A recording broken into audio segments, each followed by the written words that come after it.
just like some Swiss cheese and ham. That's all I had.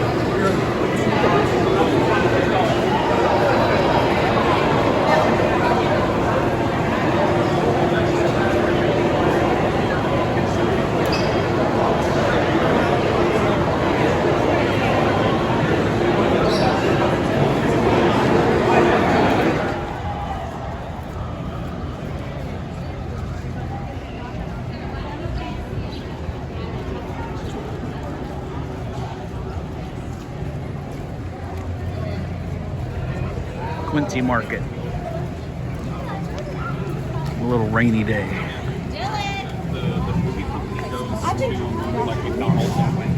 If you can just smell all the food, it's wonderful.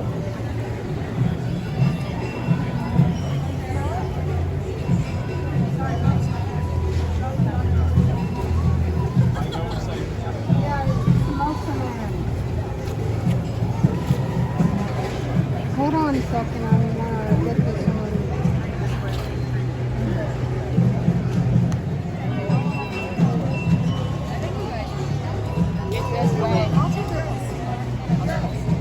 I'm here with you.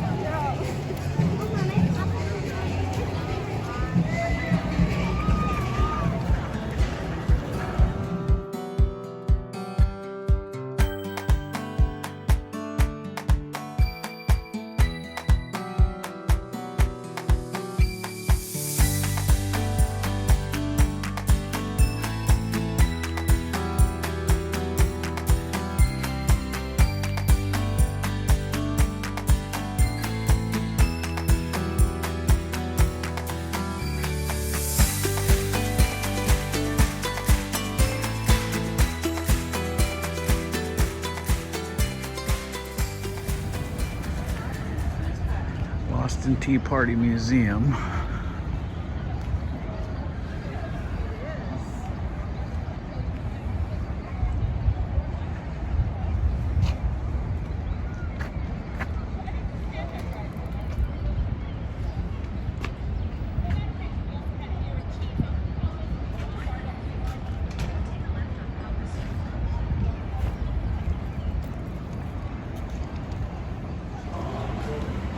Somebody just threw the white box of tea. See the boxes right by the edge of the ship? Oh, Little now I white see tea it. boxes. Now I see it.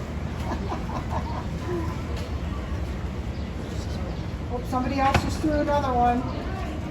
Everybody gets a turn. Yep.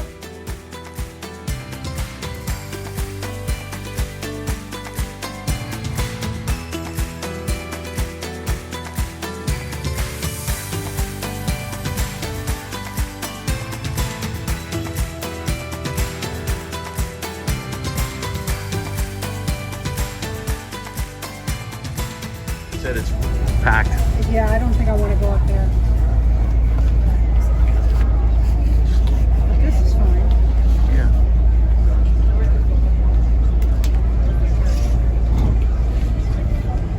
Start the very first deck. Speaking of the word stern, for those of you who don't know, the back of the boat is called the stern. We are currently backing out. Front of the boat is called the bow. Right side is called the starboard side, and the left side is called the port side. So if you hear me using those terms throughout the tour, that's what I mean. And by the way, most of what I'm going to talk about today is going to be off of the right side of the boat. So as long as you can see towards the right side, you'll be moored. And that's because man-made land has been filled in on either side of the wharf. By the way, 3/4 of Boston is on man-made land. That's a lot of land if you think about it. In fact, from where this boat is right now, as we're spinning ourselves around, every piece of land, especially because they were not being represented in their own country, so in protest, they threw an entire cargo of tea off of 3 Nantucket merchant ships with glass in front. It's the John Joseph Mowgli Federal Courthouse. That wave of glass is there to represent a wave of justice coming over the city. A number of famous people have been put on trial here. For instance, Whitey Bulger, famous South Boston gangster, he was put on trial here, and they finally got him. Used as a chartering ship. She's used for training. In fact, on Monday, and what is interesting, on Monday she is off on a 16-day cruise to Portugal. That's got to be kind of cool to do. So she'll be heading off on Monday. It's really cool when we have these visitors to Boston Harbor, so it's been cool to have her here. Boston, and birds would come to the island to feast on their rotting remains. True story. A little bit nicer was Apple Island. This is where a young John Chapman started on his trek across the United States of America, planting apple seeds as he went. You might know John Chapman a little bit better by his nickname, Johnny Appleseed. And in that duel, Lieutenant Green ended up killing Lieutenant Massey.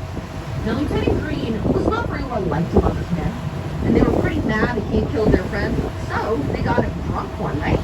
They took him down to the basement of the Fort Independence, chained him to the wall, they sealed him in with brick and mortar, and they left him there to die. Wow. What a terrible, awful way to go. Why would I tell you this story? Well, about 10 years after that happened, Edgar Allan Poe, the very famous writer, he was stationed here. Here on place to go. It'll be open until 11 tonight, and I think they're open 11 to 11 tomorrow as well. So if you have a chance, I'd highly suggest going aboard Tall Ship. It's a fun place to be. I also want to mention there's 3 concrete blocks that are out into the harbor. In fact, if you look at where it says luxury rentals, it's basically right underneath that. So these blocks, they don't look like a lot, but this is the remains of the old East Boston Penny Ferry landing. This penny ferry ran from 1632 to 1951. It was the longest continuously running ferry in the country. While it was running, it was just 1 penny to get on board for all of that 300 years. However, at one point, the ferry got along this parking lot, because that's exactly how it feels when you're trying to get to work.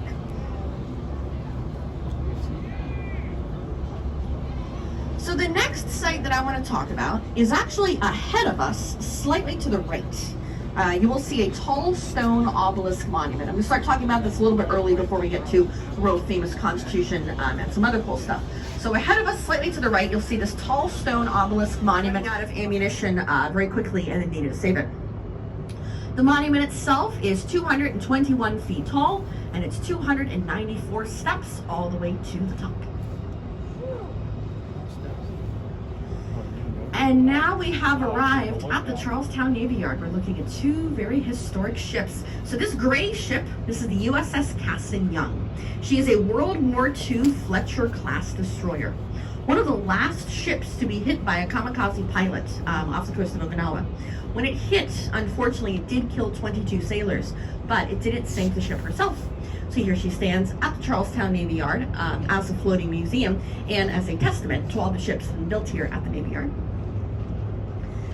And on the other side of the Navy lanterns, at the top of that church, to signal to Paul Revere and 12 other people, who then rode horseback through the streets, letting the people of Massachusetts know that the British soldiers were coming.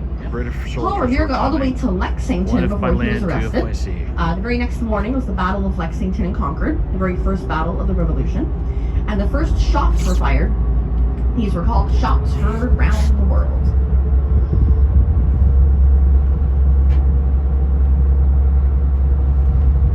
The Italian North End. Now, Paul Revere is really the guy who gets all the credit for riding through the streets of Boston. Everyone knows Paul Revere and his famous midnight ride, especially from behind the park. You'll see a large green dome, and behind that is a taller white building with a gold dome. So that white building with the gold dome is called Faneuil Hall. It's called the Cradle of Liberty. This is where the Sons of Liberty met to discuss the Revolution. In front of that, the green dome is called Quincy Market. It is the oldest open-air market in the country. Today's a great place to eat, great place to shop. About a 2-minute walk from the I also want to mention there's a white flagpole at the end of Long Wharf. It's about to line up in the middle of Long Wharf.